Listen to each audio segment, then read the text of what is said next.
আপনি বিবাহ করবেন, আপনি উপার্জন শুরু করে দেন। আপনি বসে আছেন কেন? ছাত্র জীবনে উপার্জন করা যায়। আমি ছাত্র জীবনে উপার্জন শুরু করেছি এবং একদিকে পড়াশোনা করতাম, অপরদিকে বাবার ফ্যামিলিতে সাপোর্ট দিতাম। আমাদের তরুণদের বড় অংশ তারা বসে বসে আড্ডা মেরে খেয়ে অভ্যস্ত, তারা কাজ করতে চায় না।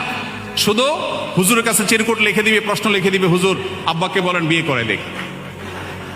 আপনার বাবা আপনাকে বিয়ে করে দিবে, কিন্তু বিয়ে করার জন্য আপনার স্ত্রীর মিনিমাম খরচ মোহরের টাকা আপনাকে জোগাড় করতে হবে। চেষ্টা করবো তো ইনশাআল্লাহ? হারাম রিলেশনকে না করবো তো ইনশাআল্লাহ? ভাইরা আমার, আমরা সবাই জানি হারামে আরাম নাই, না আছে? হারামে আরাম নাই, সবাই জানি তো।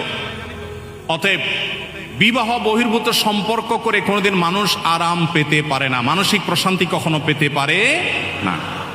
যারা আমাদেরকে সারাদিন প্রেম ভালোবাসার ট্রেনিং দেয়, আছে না? সারাদিন প্রশিক্ষণ দেয় কিভাবে প্রেম ভালোবাসা করতে হবে, কিভাবে ধর্ম ডিঙ্গিয়ে যেতে হবে, বাবা মাকে ডিঙ্গিয়ে যেতে হবে, সমাজের বিরুদ্ধে যেতে হবে, তারপরেও তথাকথিত প্রেমকে জয় করতে হবে, এই ট্রেনিংগুলো দেয় না কিছু মানুষ? এদের জীবনে দেখবেন এক একজনের বিয়ের জীবনে 2টা 4টা 5টা 6টা বিয়ে, একটাও টিকে না।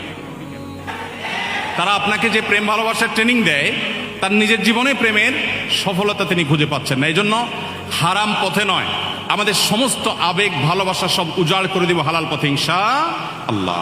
আল্লাহ আমাদেরকে তৌফিক দান করুন।